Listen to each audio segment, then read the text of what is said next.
Enchanté, je m'appelle Nicolas et comme vous pouvez le voir, on est en train de s'installer, de choisir les places pour savoir qui s'assied où. Est-ce que vous pouvez nous faire un petit test micro, les différents intervenants, pour qu'on voit si on vous entend bien ? Oui, bonjour. Bonjour. Bonjour. Voilà, comme Bonjour. ça la glace est brisée. Bienvenue donc à vous tous pour cette conférence Pôle emploi, une conférence donc proposée par Pôle emploi lors de ce salon SME. On va évoquer ensemble la création d'entreprises évidemment, mais sous un angle spécifique, sous un angle très pratique. Beaucoup d'entre vous ont peut-être un projet entrepreneurial ou en tout cas y réfléchissent. Et lorsque l'on veut se lancer, on peut vite se retrouver un petit peu perdu. Car il n'y a pas de direction toute tracée et on ne sait finalement pas trop par quoi commencer pour développer son projet personnel tout en réussissant à garder quand même un équilibre personnel. Et pour cela, nous avons le plaisir d'être avec 4 intervenants, 4 experts qui vont nous expliquer un petit peu comment se faire accompagner, quels sont les accompagnements qui sont proposés par MyCreo Academy ou par Pôle emploi. On aura le plaisir également d'avoir un retour d'expérience, celui de Gersande Gérard, donc la fondatrice de Projet 2 Senior qui a créé son entreprise et qui va pouvoir nous expliquer un petit peu le parcours qui a été le sien et qui va encore être le sien. Et puis nous aurons le plaisir également d'évoquer l'immersion facilitée avec Hervé Lallemand. Donc je vous propose d'accueillir dans un premier temps Gersande Gérard, donc fondatrice de Projet 2 Senior. Bonjour Gersande Gérard. Bonjour Nicolas, bonjour à tous et à toutes. Vous allez nous expliquer donc dans un instant votre parcours d'entrepreneur, mais je vais présenter avant Elisabeth Camara de Pôle emploi. Je vais donner votre titre exact. Vous êtes conseillère experte en création d'entreprise à Pôle emploi. Bonjour Elisabeth. Bonjour Nicolas bonjour à tous. Vous êtes l'experte toute trouvée, conseillère en création d'entreprise au sein de Pôle emploi. On va pouvoir vous poser beaucoup de questions durant ces 45 minutes. Il va falloir avoir de l'énergie. À côté de vous, on a le plaisir d'accueillir Souat Gourkou. Bonjour Souat. Bonjour tout le monde. Alors vous êtes chargé de développement pour les entrepreneurs affranchis, qui est un programme développé par MyCreo Academy. Un mot peut-être rapidement sur les entrepreneurs affranchis, qu'est-ce que c'est ? Alors c'est un accélérateur à destination des entreprises et des entrepreneurs qui ont une boîte depuis 0 à 3 ans d'existence. Et l'objectif c'est de vous accélérer dans votre développement pendant une durée d'1 an. Bon, on va voir ça ensemble dans un instant. On va commencer par Gersande et on présente tout de même Hervé Lallemand. Hervé Lallemand, chargé de développement pour immersion facilitée au sein de Pôle emploi. Bonjour Hervé. Bonjour à tous. Hervé, vous allez nous présenter dans quelques instants immersion facilitée, mais en un mot, en 5 mots, immersion facilitée, qu'est-ce que c'est ? Alors, c'est augmenter et faciliter l'accès aux immersions professionnelles pour toutes les personnes qui veulent découvrir un métier ou confirmer leur projet professionnel. Bon, donc on va regarder ensemble un petit peu effectivement tous ces dispositifs d'accompagnement qui existent pour accompagner l'entrepreneur ou le ou la futur entrepreneur. Et on va commencer avec vous, Gersande. Vous avez créé Projet 2 Senior. Ça existe depuis combien de temps, Projet 2 Senior ? Donc je l'ai lancé en octobre 2021, donc c'est assez récent. Et alors, est-ce que vous pouvez nous expliquer, ça va nous servir d'exemple pour illustrer un petit peu tous les dispositifs d'accompagnement qu'on va pouvoir évoquer ensemble, la genèse du projet, d'où est venue l'idée, comment est-ce qu'on passe de l'idée au projet et comment est-ce qu'on passe du projet à l'entreprise ? Alors, donc moi, initialement, en fait, j'étais dans la grande distribution pendant une quinzaine d'années.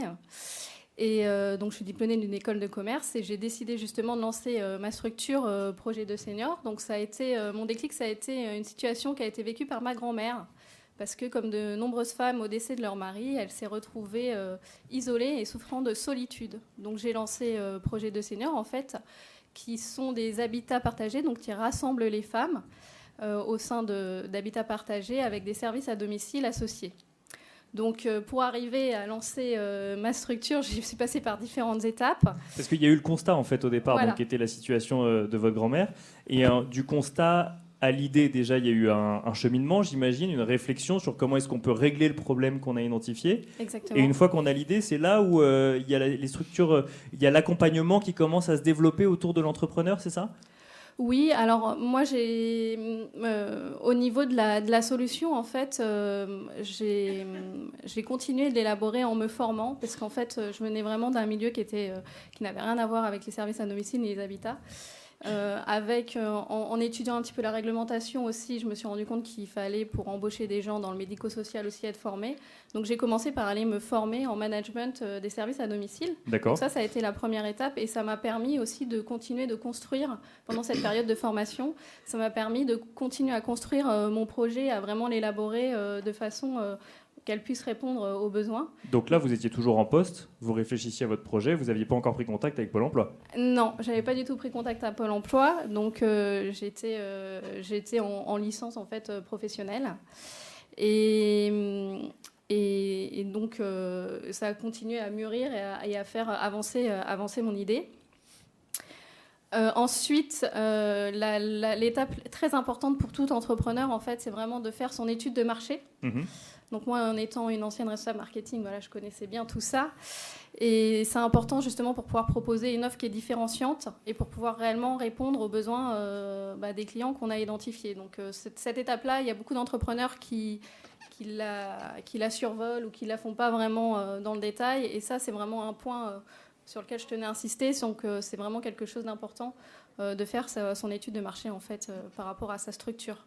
Donc d'aller tester son marché, finalement vérifier que de l'idée au projet, il y a bien une demande de l'autre côté, c'est ça? C'est ça, et en discutant avec d'autres entrepreneurs, en fait, bien souvent on parle d'Internet, de faire des sondages en Internet, des choses comme ça. Alors moi je suis de l'ancienne époque, et je pense que c'est vraiment fondamental d'aller rencontrer son client. C'est pas juste je fais un questionnaire, je le mets sur Internet, je vois comment les gens répondent, c'est vraiment...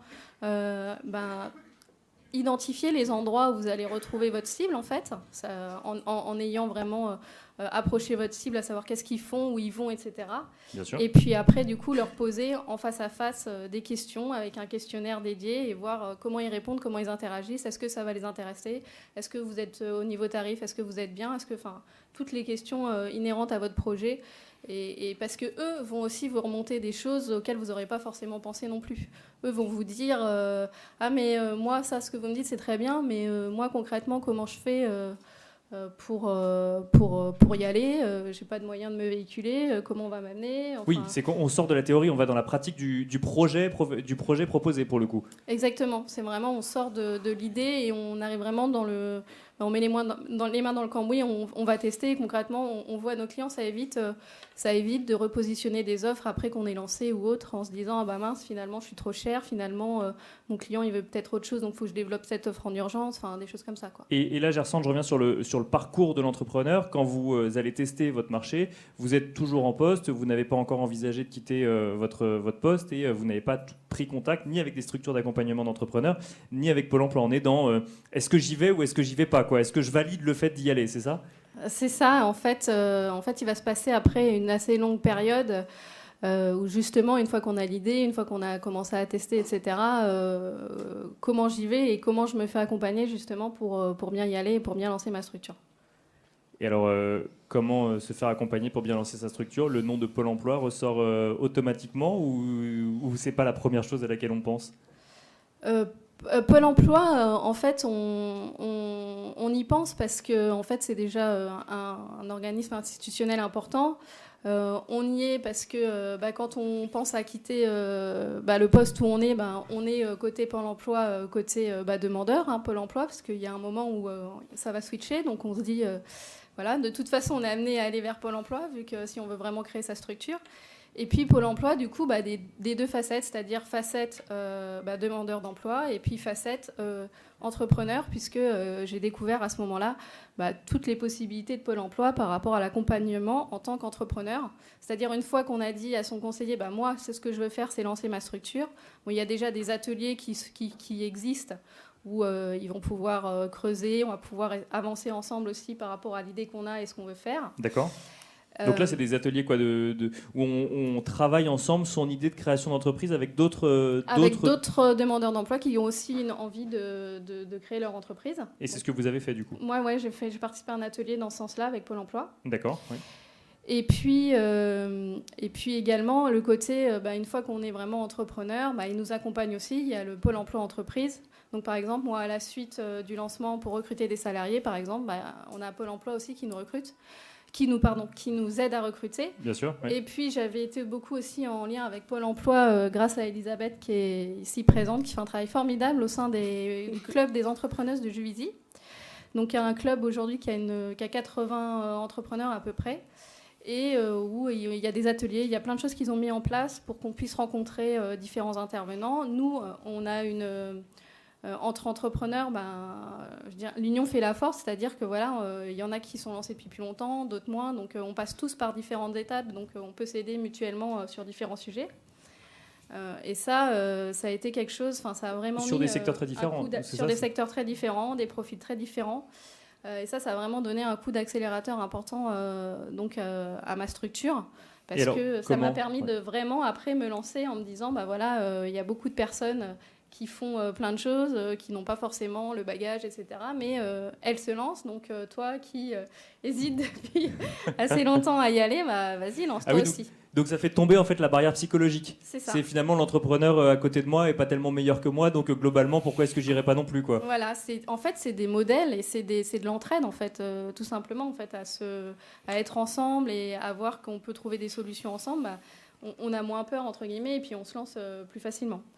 Mais ce qui a été aussi un vrai accélérateur, c'est tous les réseaux aussi, hein. Les réseaux comme France Active, comme MyCréo.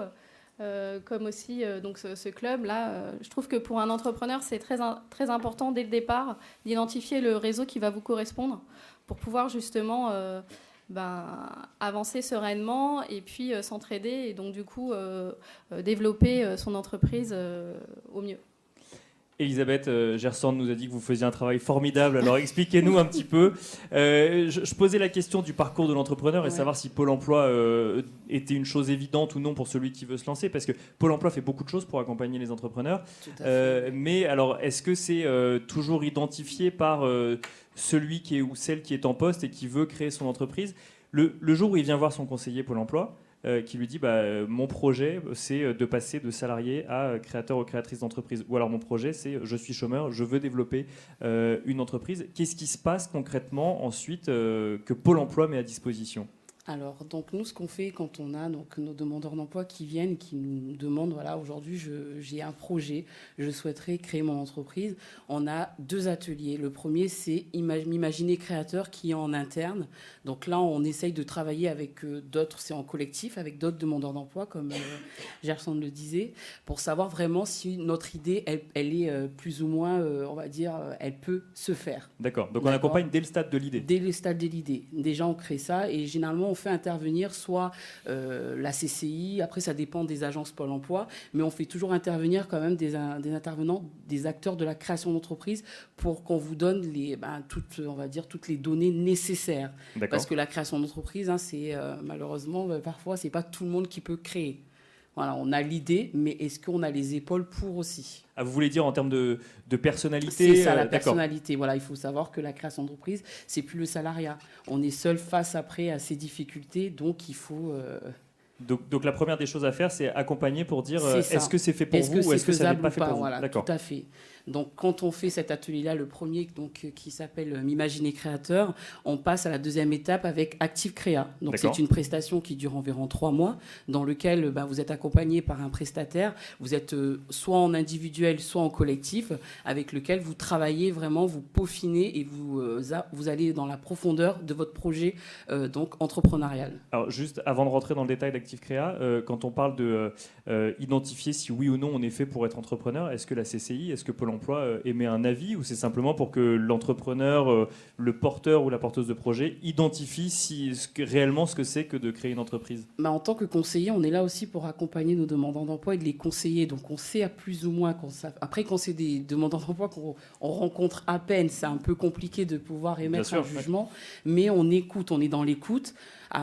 Souvent, on va quand même aller un peu plus loin, donc on peut aussi passer par la case immersion facilitée, justement, pour découvrir... La transition est toute trouvée pour y aller après. Voilà, pour vraiment voir si c'est ce secteur d'activité dans lequel on veut exercer, si on veut vraiment devenir un entrepreneur. Mais Active Créa est là aussi pour, on va dire, pour consolider et donner la véracité au projet. Et alors, Active Créa, donc, quand on rentre dans Active Créa, ça veut dire qu'on a validé qu'on avait une idée, qu'on y croit en tant que porteur de projet. Et globalement, on pense et Pôle emploi nous accompagne sur le fait qu'on est capable de porter un projet entrepreneurial. Alors, qu'est-ce qui se passe ensuite dans Active Créa ? Active Créa, il y a des ateliers, il y a des activités dans lesquelles vous allez avoir un conseiller donc, de la BGE Parif avec lequel vous allez travailler sur votre projet, mais parfois, vous pouvez faire les 3 mois et revenir en arrière. Hein. Alors, BGE, pour ceux qui ne sauraient pas ce que c'est la boutique gestion des entreprises. Donc, c'est un programme d'accompagnement pour créer son entreprise. C'est ça. Et qui va susciter quoi comme questionnement, par exemple, quel statut Les statuts, déjà au niveau des statuts, au niveau aussi donc, du business model, le business plan, tout ce qui est, on va dire, autour de la création d'entreprise, voir aussi les différents interlocuteurs, parce qu'on sait qu'il y a énormément d'acteurs autour de la création d'entreprise, et parfois, comme disait Gersand, on peut être perdu. Bien sûr. Oui. Donc voilà, donc on va essayer de vous positionner, même au sein de Pôle emploi, votre conseiller, hein, pour vous dire, nous, par exemple, on a Swat qui est là, je te vois plus sur un profil avec MyCreo Academy, parce que voilà, ils vont booster ton entrepreneuriat. Je te vois plus avec les entrepreneurs leaders. Donc on a aussi cette posture de pouvoir conseiller au niveau des acteurs. Des différents acteurs de l'accompagnement. De l'accompagnement au niveau de la création d'entreprise. Parce qu'on peut se faire accompagner de manière radicalement différente quand on est entrepreneur. Alors c'est peut-être Swat qui répondra, je ne sais pas, mais Swat, il y a eu une transition vers les entrepreneurs affranchis et MyCreo Academy.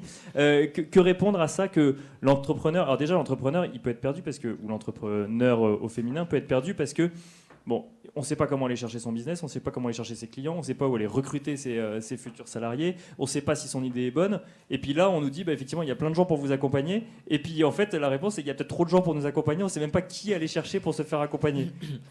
Là, c'est effectivement très, très important parce qu'il y a, ce que je dis toujours, c'est qu'il y a 1001 façons d'entreprendre. Donc, il peut y avoir aussi 1001 façons de conseiller. Et on peut avoir 2 ou 3 personnes qui vont dire des choses radicalement différentes, mais ça ne veut pas dire qu'elles ont faux. Ça ne veut pas dire qu'elles ont que l'une a faux et que l'autre dit vrai. Alors ça peut être le cas, mais Gersand a dit une chose qui est très importante. Nous, on peut vous conseiller, on peut vous accompagner, mais la personne qui a la bonne réponse, c'est votre client potentiel. C'est le client potentiel. Et c'est là où, notamment, Pôle emploi est entre guillemets un outil magnifique parce que durant votre période d'indemnisation, vous avez le droit de travailler sur le développement de votre entreprise et du coup de faire sur cette période-là votre étude de marché, votre étude terrain, et il y a des conseillers Pôle emploi qui vous accompagnent ou d'autres structures comme la nôtre qui vous accompagnent. Donc ça, c'est magnifique. Il ne faut pas perdre ce temps à se dire j'ai de l'argent qui rentre, on verra quand mon indemnisation va se terminer. Au contraire, utilisez ce temps pour travailler, aller sur le terrain, mettre en place une enquête de terrain ou d'aller auprès de vos consommateurs, de vos clients potentiels ou de faire en parallèle une étude en ligne. Et c'est eux qui vont vous apporter la réponse. Alors là, il faut faire attention à comment on construit son étude, son formulaire, parce qu'il peut y avoir des biais. Bon, ça, on en rentre un peu plus dans le détail. Mais c'est eux qui vont vous apporter la réponse. Et nous, on est là un petit peu en backup pour vérifier que vous allez dans le bon sens et que ça reste structuré quand même. Et alors, comment on choisit sa structure d'accompagnement, Swat ? Au niveau de l'accompagnement qui est proposé, je pense que c'est important d'aller voir ce qui est proposé déjà en termes d'accompagnement, mais il y a aussi beaucoup de feeling aussi. Il faut pouvoir se sentir bien et à l'aise dans la structure en question. Donc il y a toujours un premier temps, un premier échange, une première rencontre. Et aussi, il y a beaucoup de structures, au-delà de l'accompagnement, ils ont eux-mêmes certaines spécificités en termes de projets. Il y en a, ils vont être sur des projets innovants, d'autres des projets plus traditionnels, d'autres sur l'alimentaire, etc. Donc il faut regarder les domaines. Bon, on va revenir sur MyCreo Academy et notamment sur les entrepreneurs affranchis, mais je continue avec vous, Elisabeth. Donc, vous servez également de boussole Pôle emploi pour dire tel accompagnement est peut-être plus adapté à votre profil que tel autre accompagnement. Ensuite, vous les envoyez du coup dans ces structures-là, ces entrepreneurs, et ça s'arrête là ou il y a un suivi ? Pas du tout. Non. Que n'ai-je pas dit ? Voilà, on continue quand même à les suivre. De toute façon, il y a des rendez-vous pour savoir où ils en sont quand même au niveau de la création de leur entreprise. Parce qu'on est là quand même pour sécuriser quand même le projet jusqu'au bout. On ne les abandonne pas. Et justement, je voulais aussi dire en amont, quand vous venez voir votre conseiller, on n'est pas là que pour l'emploi. C'est vrai que Pôle emploi, c'est Pôle emploi, mais on a aussi d'autres casquettes, justement l'entrepreneuriat. Donc n'hésitez pas à en discuter dès le début avec votre conseiller. On n'est pas fermé, on est là pour vous accompagner, que ça soit pour l'emploi ou pour l'entrepreneuriat, pour vous, on va dire, vous diriger au mieux. Donc, et on continue jusqu'à la sécurisation du projet professionnel. jusqu'au bout, jusqu'au bout de l'entrepreneuriat. Et jusqu'au bout, ça veut dire quoi? Jusqu'au moment où on dépose des statuts, jusqu'au moment où on se verse son premier continue salaire, jusqu'à que ils arrivent vraiment à se dégager un salaire et qu'ils ne fassent plus partie de Pôle emploi. Mais en tout cas, on suit toutes les étapes lorsqu'ils créent leur entreprise au niveau de l'indemnisation, parce que parfois, quand on crée son entreprise, donc là, je ne sais pas si je peux en parler, quand on a des allocations, on a deux choix. C'est soit le maintien de vos allocations jusqu'à la fin de vos droits, ou ce qu'on appelle donc le capital, l'ARS, avec l'octroi de l'ACRE, où on vous verse 45% en 2 fois. Bien sûr. J'imagine que quand un porteur ou une porteur de projet vient voir son conseiller Pôle emploi, c'est forcément une question qui est posée, la question financière. Comment je finance mon projet et comment est-ce que je continue à vivre ? On va dire. Oui, l'argent, c'est le nerf de la guerre, donc on nous pose la question. Et souvent, là aussi, on a un peu une posture de conseil. Souvent, il y en a qui veulent directement aller vers le capital. Donc, on leur pose la question, attention, c'est vrai que vous voulez créer votre entreprise, mais est-ce que les factures continuent à être prélevées, hein, donc, est-ce que vous êtes sûr de vous dégager un salaire dès le premier mois ? Moi, je serai vous, je continuerai à faire le maintien de mes allocations pour la sécurité, d'avoir quand même un revenu. Et ensuite, quand vous voyez que votre structure commence à vous développer, vous pouvez basculer au capital. Donc, on essaye quand même toujours de sécuriser. Parce que le but, c'est pas que vous partez direct sur le capital et qu'au final, c'est pas la bonne solution. Et que l'entreprise, c'est ça. Donc, on sécurise vraiment jusqu'au bout. Ouais, si je peux rebondir, effectivement... Quand on lance une structure, moi la première, je me suis dit je vais ouvrir mon agence et puis il va y avoir tout de suite, ils vont arriver les clients, ça va être super. Ils attendent déjà. Ils attendent déjà derrière la porte. Et en fait, non, hein, ça se construit en fait. Hein, il faut aller les chercher, il faut se faire connaître, il faut dire ça y est, on a ouvert, on est là, et que le bouche à oreille fonctionne et tout ça. Donc en fait, les premiers mois. C'est un peu compliqué, quoi. On se dit oula, est-ce que j'ai bien fait le bon choix ? Finalement, il se rue pas, voilà. Donc forcément, les premiers mois, il faut pas avoir peur, et c'est aussi l'intérêt d'avoir d'autres entrepreneurs autour de soi et de pouvoir en discuter. Et moi, notamment, en me rapprochant de quelqu'un qui avait également ouvert sa structure de service à domicile et qui m'a dit tout de suite non mais t'inquiète pas, moi j'ai mis 18 mois avant de me verser mon premier salaire. Donc tout de suite, ça a calmé les choses. Je me suis dit, donc voilà, c'est vrai que alors qu'au départ, on a tous tendance un peu à se dire, j'ai fait tout ce qu'il fallait, je sais que les clients, ils vont, ça va matcher, je sais, etc. Donc forcément, ça va. Mais non, en fait, et justement, tous ces réseaux d'accompagnement, c'est ça aussi que ça fait, c'est que, au lieu de mettre 18 mois en fait pour vous dégager votre salaire, vous allez peut-être mettre 6 mois, ou vous allez peut-être mettre 1 an. C'est ça qui fera la différence en fait. Et c'est là ce qui fera que vous pourrez vous développer beaucoup plus. Justement, soit 18 mois avant de se dégager son premier salaire, ça vous paraît cohérent avec ce que vous voyez au quotidien ? Ouais, c'est même très bien. Il y en a pour qui c'est plus long ? Il y en a pour qui c'est beaucoup plus long. Et je pense que, Gerson, là, tu mets le doigt sur quelque chose de très important. Il y a aujourd'hui, on est un peu trompé par l'instantanéité un peu des réseaux sociaux ou de l'impact médiatique qui a cette volonté de mettre en avant très rapidement ceux qui réussissent. Et dès lors qu'il y a une personne qui réussit, on va mettre en avant très fortement la personne, le projet, etc. Et on va penser que ça a été fait du jour au lendemain, alors que peut-être derrière la personne, elle a mis 10 ans à trouver son business model, alors elle faisait du chiffre d'affaires, mais elle a pivoté. Et le mythe de l'entrepreneur qui réussit tout de suite dès le lancement, c'est totalement faux. Alors oui, il y a une réalité où il y a des entrepreneurs qui structurent très bien la chose, ou qui ont peut-être 10 ans d'expérience dans leur milieu et qui partent de leur entreprise avec un très grand portefeuille déjà, et ça va aller vite. Mais pour un jeune entrepreneur qui débute, la réalité, c'est qu'il va mettre beaucoup de temps.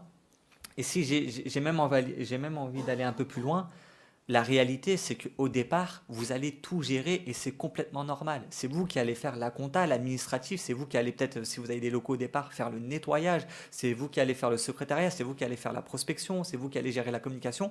Et on voit des entrepreneurs qui pensent que c'est pas normal. C'est complètement normal et il faut pouvoir l'accepter.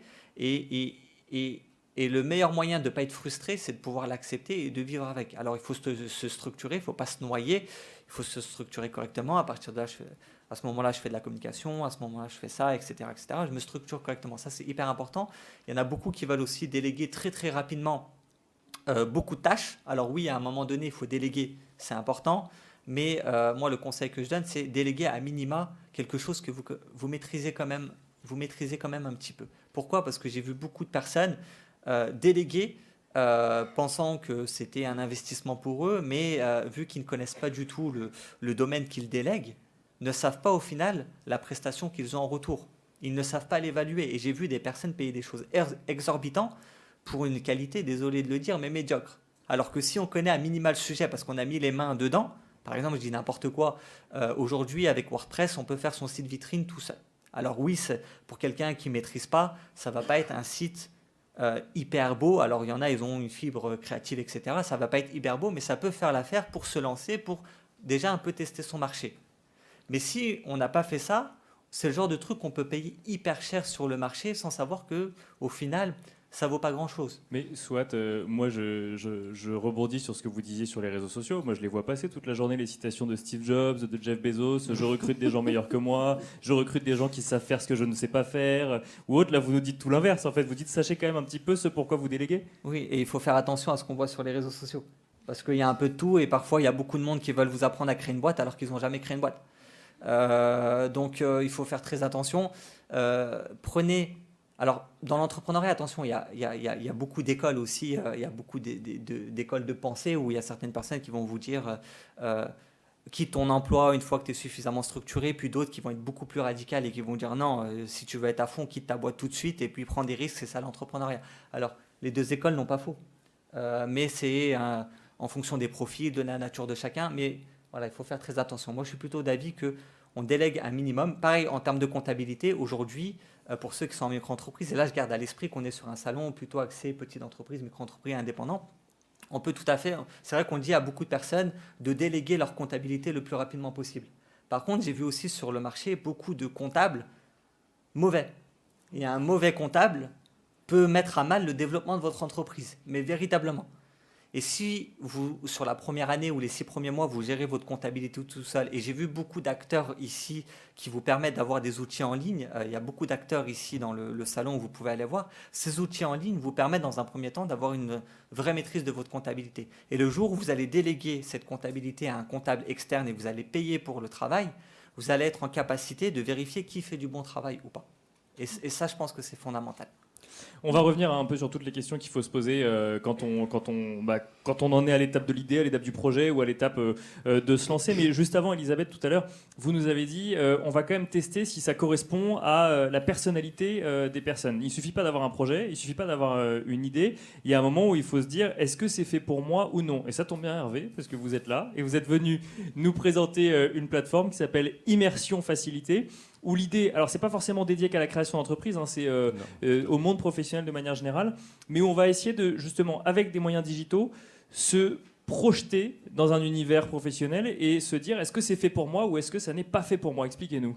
Oui, alors Immersion Facilité, c'est une plateforme qui va vous permettre de tester un métier en réel. Donc on parlait effectivement tout à l'heure de savoir à quoi ça correspond. Chef d'entreprise ou créateur d'entreprise, donc c'est un métier, vous devez connaître tout le panel de ce que ça représente.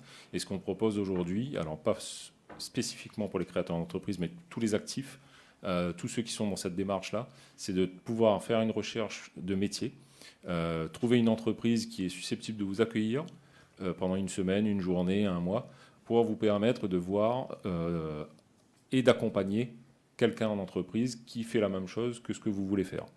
Donc et le site permet également, on a dépoussiéré un petit peu le côté administratif, version papier avec un document CRFA officiel, voilà, comme sur les impôts. Maintenant, la démarche peut se faire en ligne aussi. Et donc, vous faites la démarche en ligne avec le correspondant. La demande est envoyée au conseiller qui vous accompagne. Il valide et en 3 clics, vous avez votre convention qui vous garantit en termes d'assurance pour pouvoir passer un moment dans l'entreprise avec un tuteur. Ça dure combien de temps ? Ça peut aller d'une journée à 1 mois maximum. Ça peut être renouvelé une fois si le projet le nécessite. Et parmi les exemples, donc, effectivement, on disait qu'on est plutôt dans le cadre de la micro-entreprise. On a eu un demandeur d'emploi qui voulait s'installer en tant que microbrasseur, qui a fait une immersion pendant 1 mois chez un microbrasseur pour pouvoir voir à quoi ça correspond, voir les différentes fonctions du chef d'entreprise justement et de l'artisan, et de pouvoir se projeter et revenir faire le point avec son conseiller. L'avantage, c'est que le professionnel peut évaluer le candidat, lui donner des pistes et évaluer également s'il lui manque certaines formations qui pourra ensuite aller demander un financement à son conseiller ou à un autre organisme. On fait quoi pendant un mois? On est à côté, on regarde, on prend des notes, ou on pratique le métier, on a le droit de travailler par exemple, ou comme les stagiaires, c'est toujours un peu plus complexe que ça? Voilà, c'est toujours un peu plus complexe. On a le volet découverte de métier et confirmer un projet. On est là pour découvrir, voilà, pas pour apprendre, mais pas pour travailler à la place d'eux. C'est pas un remplacement, c'est pas un contrat de travail déguisé. C'est vraiment venir se nourrir et échanger, rencontrer et partager avec la personne qui vous reçoit.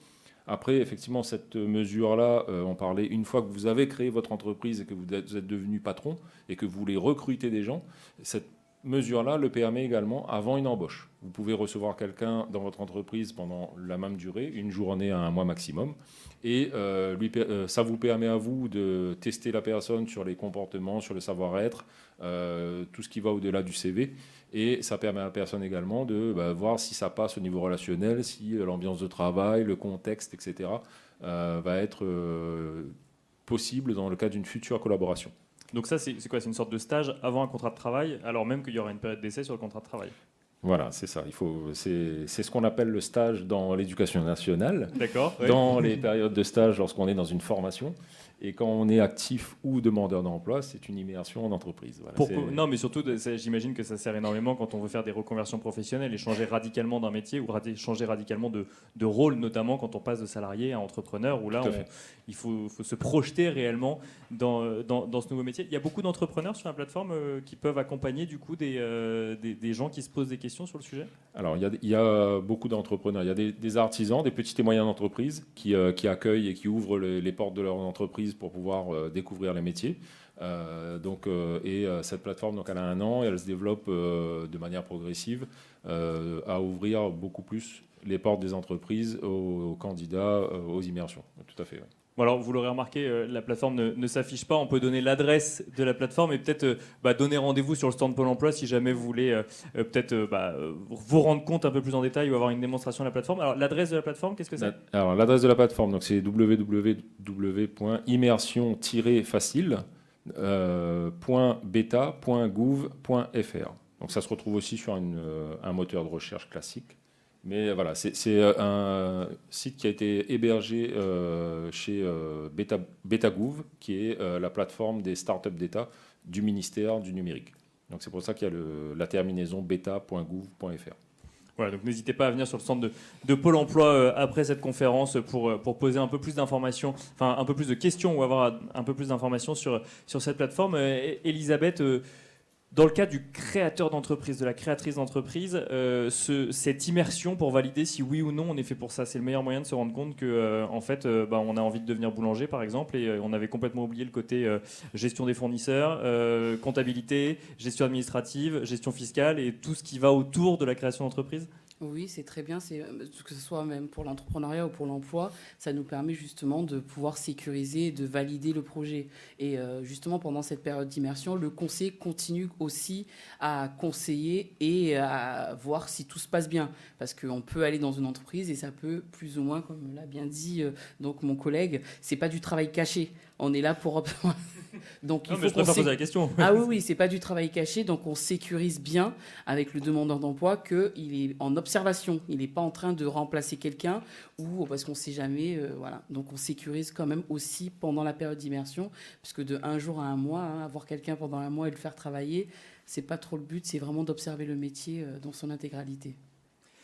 Soit, vous avez commencé à nous donner un certain nombre de conseils tout à l'heure. Je vous propose de reprendre un petit peu sur ces conseils aux futurs, j'allais dire aux futurs chefs d'entreprise, mais non, aux futurs entrepreneurs, c'est pas la même chose. Effectivement, aux futurs entrepreneurs ou à la future entrepreneur. À partir du moment où on est passé de l'idée au projet, mais qu'on n'en est pas encore du projet à l'entreprise, qu'on peut avoir déposé les statuts ou non, mais on n'a pas forcément de clients, on n'a pas une offre qui est clairement définie, on ne sait pas encore exactement à quoi ressemblera le produit. Quel conseil on peut donner quand on est perdu face à cette immensité? C'est quoi la première étape? C'est quoi la deuxième étape? Et qu'est-ce qui va créer un enchaînement d'étapes comme ça? Je pense qu'on a essayé de le structurer de cette manière-là dans le cadre du programme d'accompagnement justement qu'on propose, donc les entrepreneurs affranchis. Donc, Là, moi, je travaille pour une structure qui s'appelle MyCreo Academy, qui développe le programme des entrepreneurs affranchis, justement, qui a pour objectif de chercher à affranchir l'entrepreneur et faire en sorte qu'il devienne un dirigeant d'entreprise. La première étape, elle est de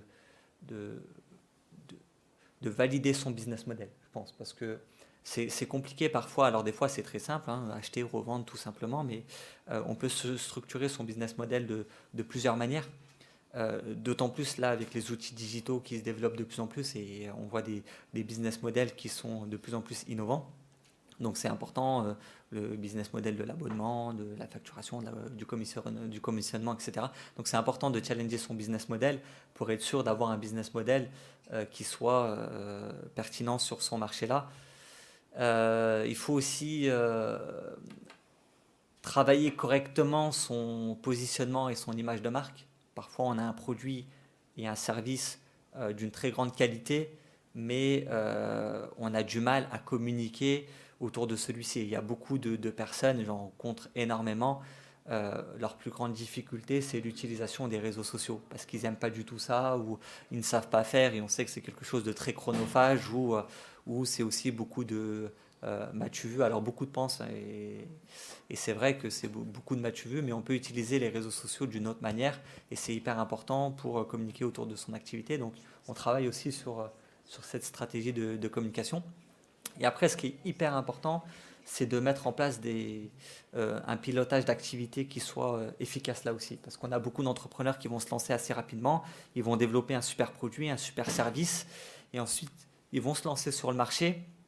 Mais derrière, le lancement n'est pas forcément structuré, il n'y a pas d'indicateur de performance notamment, parce que des fois, on pense que tout va bien, hein, et on le dit souvent, c'est à 3 ans qu'on voit la réalité d'une entreprise, si véritablement c'est une entreprise stable ou pas, parce qu'au début, ça peut fonctionner, parce qu'il y a cet engouement, on lance sur le marché, et il y a beaucoup d'entreprises qui meurent à 3 ans, pas parce qu'elles n'ont plus de clients, parce qu'elles se sont mal structurées et elles n'arrivent pas à emmagasiner la croissance qu'ils doivent avoir au bout de 3 ans, 4 ans, 5 ans. Et au final, on voit tellement de couacs et tellement de choses qui ne sont pas assez bien ficelées qu'on n'est pas dans la capacité d'avancer et on voit beaucoup d'entreprises mourir. Donc on travaille à ce niveau-là sur le pilotage des activités, des indicateurs de performance, des documents de suivi, etc., etc. Il nous reste 10 minutes avant la fin, donc ça va bientôt être le moment où vous pourrez poser toutes vos questions à nos 4 intervenants. Je vous invite à y réfléchir. Il y a un micro qui va passer dans quelques instants. J'ai juste envie de vous poser une question, Gersand, avant de passer la question, de passer le micro à la salle. Là, on a parlé de votre parcours. On a parlé de dispositifs d'accompagnement. On a parlé du dispositif d'accompagnement de Pôle emploi. Vous, aujourd'hui, vous avez créé votre entreprise. Vous êtes à la tête de votre entreprise. Si vous vous repositionnez au moment où l'idée vous vient, alors que vous êtes en poste, si vous deviez le refaire, qu'est-ce que vous auriez fait différemment? Qu'est-ce que vous auriez fait exactement pareil? D'abord, sur ce que j'aurais fait différemment, je pense que j'aurais eu tout de suite davantage d'ambition par rapport à la structure. Il faut prévoir dès le départ quelque chose d'assez important, ça je l'ai appris en étant accompagnée, vraiment d'avoir une grande ambition pour sa société dès le départ, parce que comme ça permet de mettre en œuvre justement tout ce qu'il faut pour pouvoir amorcer la croissance correctement. Et puis je parlerai aussi davantage de mes problématiques, parce que en fait souvent on vous dit oui, on est entrepreneur, tout va bien, c'est génial, j'ai vachement de clients, etc. Mais quand on dit ça, en fait, quand on a des sujets à un moment donné, les solutions n'arrivent pas. Alors que dès qu'on commence à en parler autour de soi en disant moi sur ce point-là, j'ai quelques difficultés, etc., on a des solutions qui s'offrent à nous. Donc c'est hyper important d'échanger. Et c'est hyper important aussi de ne pas se dire je vais garder mon idée pour moi toute seule dans mon coin, pas en parler aux autres, parce que si on me piquait mon idée, ce serait dramatique. Alors que pas du tout. En fait, le fait d'en parler, d'échanger, etc., c'est ce qui va faire qu'en fait vous allez pouvoir avancer dans votre idée et pouvoir avoir des échanges et pouvoir mieux construire et avoir quelque chose qui tienne la route. Après, sur ce que je garderai, ce serait vraiment l'aspect formation, parce qu'il est essentiel quand on lance une société de vraiment être expert sur son domaine. Et du coup, si on a des points qu'on connaît moins, etc., d'aller pas hésiter à se former. Même il y a des formations en ligne, il y a des formations un peu partout, justement pour pouvoir vraiment bien répondre aux clients, quoi. Donc ça, c'est vraiment l'aspect essentiel que je garderai. C'est intéressant ce que vous nous dites, parce qu'en fait, ce que j'ai compris, c'est que quand vous avez un doute, quand vous avez un problème, quand l'entrepreneur a un doute ou un problème, il n'ose pas le dire, parce qu'on n'ose pas dire que ça ne va pas, on s'est lancé, donc il faut forcément que ça marche. Et en fait, non, c'est l'inverse qu'il faut faire, c'est ça? C'est ça. C'est surtout que beaucoup disent, vous appelez vos prospects ou quoi, forcément tout va bien, c'est super, j'ai ouvert, mais tout va bien, ça y est, j'ai plein de clients. Déjà, ça sonne faux, parce qu'on sait très bien que vous venez d'ouvrir votre local, donc ça vient d'ouvrir, forcément, vous n'avez pas 25 clients qui ont attendu derrière la porte et qui sont arrivés, qui sont là. Donc forcément, c'est bien de dire oui, mais par contre, je cherche à me développer à tel endroit, donc n'hésitez pas à communiquer là-dessus, etc. Et en fait, du coup, les gens, ils le ressentent et puis ils disent tiens, moi je travaille avec quelqu'un qui est plutôt sympa, donc je vais en parler à un tel. Donc ça va faire boule de neige, alors que si vous dites tout de suite tout va bien, finalement, ils se disent ça va, voilà. Et puis même, moi, par rapport au développement, j'en parlais pas trop avec mes amis, et après spontanément elles m'ont dit attends, nous on veut investir, des choses que moi j'aurais pas forcément imaginées, et en fait c'est venu naturellement en disant attends, tu nous as pas demandé en fait, mais nous on est derrière, on est ok, et voilà, tout simplement parce que oui, on a tendance à toujours être un peu le nez dans le guidon, à faire vouloir que ça tourne, etc., et puis pas forcément parler de ce qui va pas, ou pas forcément ce qui va pas, mais comment des questions qu'on se pose et comment on voudrait se développer. Et tout de suite, ça amène des réponses, donc c'est important d'en parler autour de soi. Oui, il reste quelques minutes. Est-ce que je me retourne sans transition vers la salle pour que vous puissiez également poser vos questions? Est-ce qu'il y a des questions comme ça qui viennent? N'hésitez pas à lever la main et on pourra vous passer un micro. Oui, monsieur, au premier rang. Oui, bonjour. La question est la suivante. J'ai appris l'existence d'un programme. Alors, je ne sais pas qui est derrière. Est-ce que c'est la CCI ou est-ce que c'est Pôle emploi ou les deux? Je ne sais pas. C'est un format de 5 jours.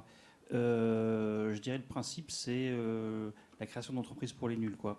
Donc c'est en 5 jours comprendre vraiment les fondamentaux du métier de créateur d'entreprise. Est-ce que vous pouvez me dire qui pilote, quelle est l'entité? Alors en fait, c'est la CCI qui pilote ce projet-là. C'est 5 jours pendant une semaine. C'est vraiment découvrir le profil, le statut de créateur d'entreprise. Vous avez plusieurs petites étapes pendant ces 5 jours qui se passent déjà à la CCI, et c'est une formation qui peut être prise en charge par Pôle emploi. Okay, merci. Une question juste derrière au troisième rang.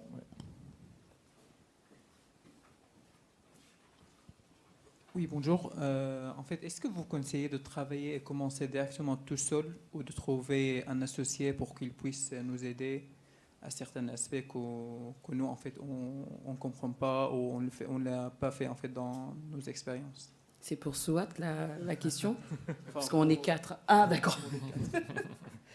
Bon, on va laisser Souat et Souat répondre, ou Gerson. Alors, moi, je te conseille pas de trouver un associé pour trouver un associé. L'association, c'est un mariage. Et on choisit pas une femme pour se marier, entre guillemets. C'est vraiment, parce qu'on voit beaucoup d'histoires d'associations qui se passent très très mal. Et l'associé, il faut qu'il puisse avoir la même fibre que toi dans le développement de ton projet. Et c'est des choses qui viennent plutôt naturellement. Alors, je peux te répondre de plusieurs manières. Je participe beaucoup à des levées de fonds. Et c'est vrai que dans le cadre de levée de fonds, les investisseurs préfèrent avoir des équipes d'entrepreneurs, des associés plutôt que des solopreneurs. Mais ça dépend aussi de ton bagage, ça dépend aussi de ton expérience. Le mieux, c'est que tu puisses trouver un associé naturellement. En fait, que ça se fasse naturellement, et que tu puisses, c'est ce que disait Gersand, il faut que tu puisses parler de ton projet, il faut que tu puisses aller dans des événements réseau, parler de tes problématiques, etc. et rencontrer des personnes. Et naturellement, tu vas mettre en avant tes problématiques, il va te répondre, mais pas dans un but d'association. Peut-être qu'il va te répondre, ça va créer du lien, et tu vas dire tiens, est-ce que tu peux m'aider sur ça? J'ai telle problématique. Vous allez d'abord mettre en place quelque chose ensemble. Moi, je conseille toujours d'abord mettre en place un premier projet ensemble, voyez ce que ça donne, et ensuite, mariez-vous, entre guillemets. Voilà. Ça, c'est mon avis sur la question. Et puis, ça dépend aussi beaucoup des entrepreneurs en eux-mêmes. Il y a des entrepreneurs qui ont une certaine personnalité, qui sont incapables de travailler avec d'autres personnes parce que son entreprise, c'est son bébé, c'est mûrement réfléchi. Enfin, des fois, il y a des années derrière. Voilà. Donc, après, partager ça et se dire, tiens, ça peut être compliqué. Et c'est vrai qu'il y a beaucoup d'histoires où le pacte d'associés, c'est important, il faut vraiment bien regarder, etc., ce qu'il y a dedans pour que chacun définisse réellement ses missions, etc., pour que ça se passe bien. Mais c'est vrai que ça peut très bien se passer ou pas, et qu'en tous les cas, effectivement, il ne faut pas aller chercher, comme disait Swat, il ne faut pas aller chercher, il faut vraiment plutôt peut-être construire ensemble quelque chose, et du coup, ça se... Voilà, parce que... ou alors, par la suite, pour des levées de fonds, des associations, par rapport à des fonds, des choses comme ça. Mais il faut savoir aussi, est-ce qu'on est capable ou pas de travailler comme ça, parce que ça implique beaucoup de choses en fait. L'associé, si derrière il suit pas la même ligne, la boîte elle peut couler. Donc ça a beaucoup d'implications. Un associé, c'est vraiment très important. Et je dirais que le premier associé, c'est le conseiller Pôle emploi. Bravo. Je crois qu'il y a une question au deuxième rang. Non, c'était mais une question derrière. Et j'en profite pour préciser, Hervé, vous avez un impératif, je crois, à 45. Oui. N'hésitez pas à partir quand vous avez besoin de partir. Nous, on va continuer encore un petit peu. Je vous en prie. C'est une question plutôt pour Madame Camara. Monsieur Gursciu a dit que c'était intéressant que pour tout ce qui est accélérateur d'entreprise, il y avait en fait un choix assez vaste et qu'il fallait un petit peu déjà benchmarker en fait quel était celui qui pouvait correspondre à son profil et à ce qu'on veut faire, à son secteur d'activité, etc. Et je dirais qu'il y a un autre paramètre qui rentre en compte, c'est aussi que parfois il y a des liens entre Pôle emploi et justement ces structures, et ça peut couvrir des frais, ça peut faire qu'il peut y avoir des avantages en plus. Est-ce qu'il y a des outils, des plateformes qui permettent de justement aider à ce benchmark pour pour retrouver les structures les prestataires Pôle emploi, les partenaires? Oui, exactement. Alors, vous avez Emploi Store, je ne sais pas si vous l'utilisez, qui est un super outil justement sur Pôle emploi et qui vous permet d'avoir déjà un avant-goût de l'entrepreneuriat. Et vous avez déjà nos partenaires qui sont dessus. Après, il y a d'autres, ils ne sont pas tous sur Emploi Store, mais vous avez la possibilité de vous rapprocher de votre premier associé qui est votre conseiller, qui justement, lui, vous dira moi, je vous vois plus par rapport à votre projet avec ce partenaire-là, et qui fera donc le pont. Donc déjà Emploi Store, votre conseiller qui fera le pont avec les partenaires. Par exemple, avec Macréo, nous, on fait le pont avec eux directement. Il y a une question, je crois, tout au fond de la salle. Et ce sera la dernière... Ah, il y a une question là. Voilà, ce sera les deux dernières questions. Et après, du coup, je vous invite à aller au stand de Pôle emploi directement. Madame, je vous en prie. Oui, bonjour. J'entends parler depuis ce matin d'études de marché et de business model, et je me dis que j'ai peut-être fait les miennes un peu trop rapidement. J'ai parlé avec des amis d'amis, avec la famille. J'ai fait des stats sur mon petit fichier Excel, des plans. Mais je me demandais s'il y avait des outils ou des associations ou des choses qui peuvent permettre de faire des études de marché et tout ça de manière un peu plus carrée et structurée que ce que j'ai pu faire jusqu'à maintenant. Après, peut-être que vous dites plus carré, mais peut-être que c'est déjà bien, je ne sais pas, peut-être que... Est-ce que vous l'avez fait toute seule? Oui, j'ai fait toute seule, oui. D'accord. Donc après, il y a des structures comme Macréo Academy, vous avez la BGE, donc la boutique gestion des entreprises. Je ne sais pas quel est votre statut actuellement, si vous êtes demandeuse d'emploi ou... Alors, j'ai plusieurs statuts. Je suis demandeuse d'emploi, j'ai une micro-entreprise et je suis en train de lancer une entreprise encore en parallèle. D'accord. Quand vous avez lancé déjà la première entreprise, est-ce que vous êtes passé justement par Active Créa? Non, justement, c'est un peu ma petite déception de ce que j'apprends aujourd'hui. Non, je n'ai pas bénéficié de ça, on m'en avait pas parlé à l'époque. Mais vous avez parlé de votre projet de création d'entreprise ou vous l'avez fait directement? J'en ai parlé, mais quand dans ma tête c'était déjà structuré, c'était déjà carré, voilà. D'accord, parce que c'est vrai que le passage justement avec Active Créa aurait été bénéfique pour vous, mais rien n'est tard, vous êtes toujours demandeuse d'emploi, ouais. Vous pouvez demander donc d'être accompagnée par des structures. Il y a l'ADI aussi qui est un partenaire Pôle emploi qui accompagne justement aussi pour tout ce qui est donc les business plans et business model. Comment vous dites l'ADI? L'ADI, ils sont là d'ailleurs aujourd'hui. L'ADI, vous avez d'autres partenaires de Pôle emploi, vous avez France Active aussi qui accompagne. Vous avez donc Macréo Academy et vous avez énormément de structures qui peuvent vous accompagner et gratuitement. Ok, super. Il y a un site internet qui est très très bien fait aussi pour les entrepreneurs qui s'appelle BPI France. Et sur ce site, vous allez sur www.bpifrance.fr, quelque chose comme ça. Vous allez avoir énormément de conseils. Moi, je m'en suis beaucoup servi au début. Okay. Il y a beaucoup d'informations sur toutes les étapes, surtout pour un entrepreneur. Ok, super, merci. Donc rien n'est tard encore. Dernière question, toujours monsieur, monsieur en chemise bleue, juste ici. Ouais. Merci. Question pour Madame Gérard. Donc, au moment où vous avez eu votre benchmark, tout était planifié. Le moment où vous avez mis le pied en fait dans le plat, en fait, dans le sens où vos premiers clients, ça se passait comment? Est-ce qu'il y avait des frais? Et est-ce que dans ces cas-là, Pôle emploi accompagne sur ces frais-là? Ou d'autres structures accompagnent? Comment ça s'est passé pour l'ouverture? Est-ce que vous avez ouvert directement, je ne sais pas, un local? Comment ça s'est passé les premiers instants, en fait, des premiers clients, l'arrivée des premiers clients? Merci. Alors oui, en fait, moi j'ai fait construire mon local professionnel. Donc en fait, il y avait un local. Donc les premiers clients sont venus comme ça au local et ça a monté au fur et à mesure, sachant que moi, par rapport au financement, j'avais bénéficié justement par rapport aux allocations chômage. Voilà, j'avais bénéficié, donc j'étais encore indemnisée. Mais après, au début, j'ai commencé simplement et puis ça s'est rentré comme ça. Enfin, voilà, j'ai pas eu d'autres financements supplémentaires par rapport à l'ouverture du local ou autre. Ça répond à votre question? Donc si vous avez des droits à l'allocation retour à l'emploi, justement, c'est ce que disait Souat, ça vous permet de continuer à percevoir vos droits. Après ça dépend de nombreux critères. Donc si vous gardez le maintien de vos allocations et que vous ne vous reversez pas de salaire pendant une certaine période, par exemple si vous avez 2 ans d'allocation, on peut vous verser vos 2 ans d'allocation pour que vous puissiez avoir un revenu. Alors malheureusement le micro est reparti, mais je vous invite à vous rapprocher des intervenants pour poser les questions après. Je vais clôturer la table ronde. Attendez, je clôture et après vous pourrez échanger avec les intervenants juste après. Merci beaucoup.